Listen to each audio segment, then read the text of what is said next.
Hi guys, welcome back to the channel. Today is episode 2 of Joe Wicks, the Body Coach's 2021 Triumph Thruxton RS custom build. Now, if you're following the series, in episode 1, me and Alex have been stripping this bike back and designing lots of nice little bits for it. I designed this tray, and the reason I designed this tray is to get a big hole here. So this week, we're gonna be making some pipes to poke through this hole and then bring them out the back there. Now, these pipes are going to be reminiscent of the ones that I built for Ben Francis of Gymshark a couple of years ago. We'll put a link to the description to that video below. So today we're going to be cracking on. As you can see, I've already started the pipes here. We're made out of stainless steel. I'm going to make them out of mandrel bends too, and then we're going to bring them all the way through here, and then potentially bring an X pipe in the middle here as well, and then put some tiny little cats on the inside, and then bring them right out the back and potentially put some nice little finishes on the pipes there. So I'm going to pull the welder out and get to sticking some metal together.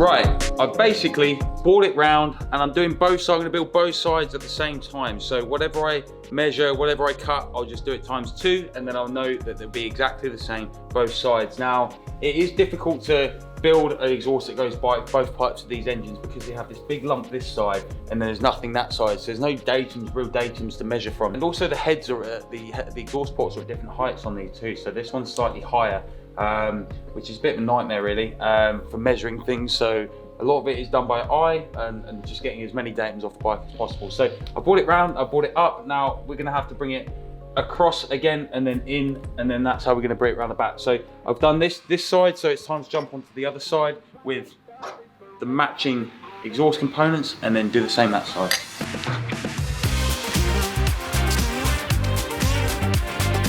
So that one's going slightly out.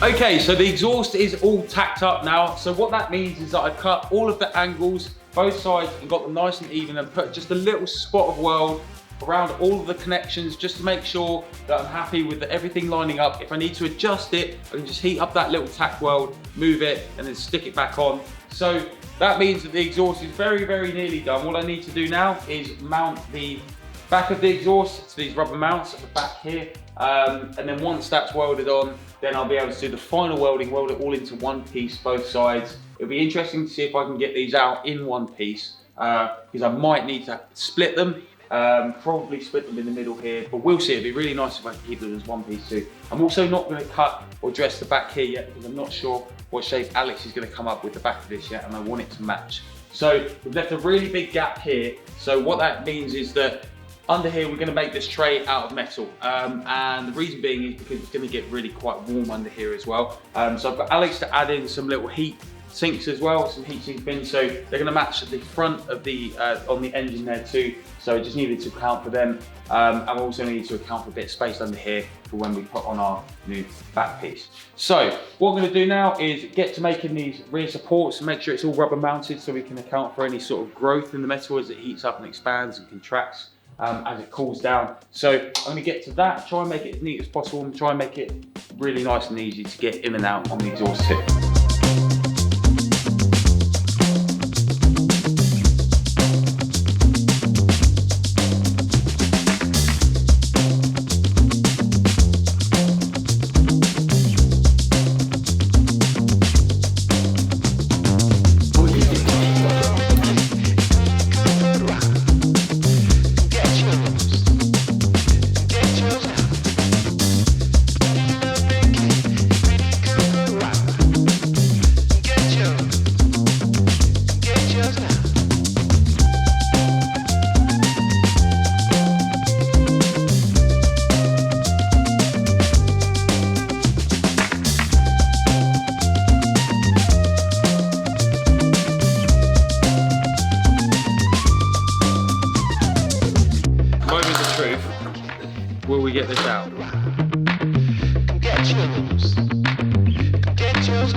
Oh, I didn't think I was getting that out for a second then. That's a nice pipe. Thanks, man. Like my pipe, Stevie, my big old stainless pipe. It looks so random when it's not in the bike. Right, there's one side, so let's see if we can get the other side out.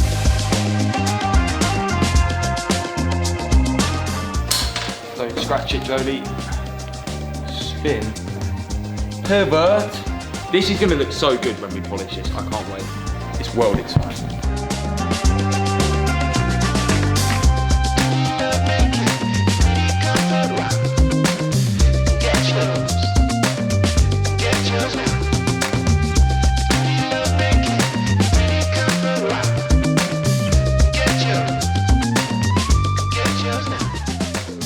Okay, so the first fit on the exhaust is all done and dusted now. I managed to weld this all together in one piece and still be able to get it out and into the bike and not damage anything in the process. I'm really happy with that. Also really happy with how even everything is. And I like the little mounts we've done at the back there. Everything lines up really, really, really well. So the next process for the exhaust is once Alex has finished his tailpiece here, once we've got a nice 3D print, I need to trim the ends and get it all to match, and then these can come out and then be sent off to be polished and finally finished, and then they will go back onto the bike after everything has been painted, polished, plated, all that kind of good stuff. So we're just gonna head over to Alex now. Whilst I've been building the exhaust, he's been doing some CAD, so he's gonna show you what he's been doing.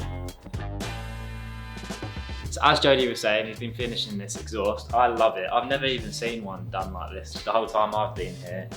I don't know how he does it, but it's wicked, and we're gonna cut him at the end. I know he's explained all that to you guys, but I'm really excited to finish this end piece off. What I've been working on since then is Jody's battery tray, electric components tray. He got it all really nice and neat. You guys saw that in the last video. If not, check that out. What we've done is create a bit of like a heat sink with like some fins, and essentially made a 2-layered tray, metal on the outside, which we can then slot our 3D prints into. Right, so moving on, we've been really pushing on with this rear cowling. As you can see, this form's looking so much nicer. This is where we was at last week, and it's just this chunky looking rear end that it did a lot for us to find mounting points and to make sure that we had our clearance that we was going for around the back end here. But it's just a world away from what we're at now. So where we're at is we've really whittled down this back end, and we've got the nice form that we wanted to. It kind of represents that blue foam model. I don't know if you guys remember that. And then we're working with a 300mm offset for our Kellerman lights at the rear here. So they're quite offset, but we're gonna wrap the design around and make it look really sexy and snug. So apart from all this, what I've been working on is the top yoke. This is the original with the ignition barrel. I don't know if you guys remember Jody stripping this down, but we're relocating that. And we are going for something like this. It's got this lovely plaque in the top here, which is just going to allow us to mount the dial clusters either side of that, and it should look really nice. We had a little bit of an issue with an interference just on this top box section here. We actually had a bit of an interference issue on a clearance round here. So jumping into V2, we've put a couple new chamfers in. We slimmed this down just for the headstock and gone for more of a rounded design there on the top. And if I jump on the other side of the bike, show you the actual instrument cluster, you can see that really marries up really well now with the top of that. So it should be looking pretty awesome by the time we get this all out of one billet. So Alex's CAD looks so sick on this bike. I can't wait for it all to be machined up and finally fitted to the bike once we get it all Xylane coated. I think it's gonna look so sweet. So that's it for this week, guys. If you like this exhaust, let me know below. Let me know if you would change anything too. So thank you so much for watching. Don't forget to hit that subscribe button too. We'll see you next week.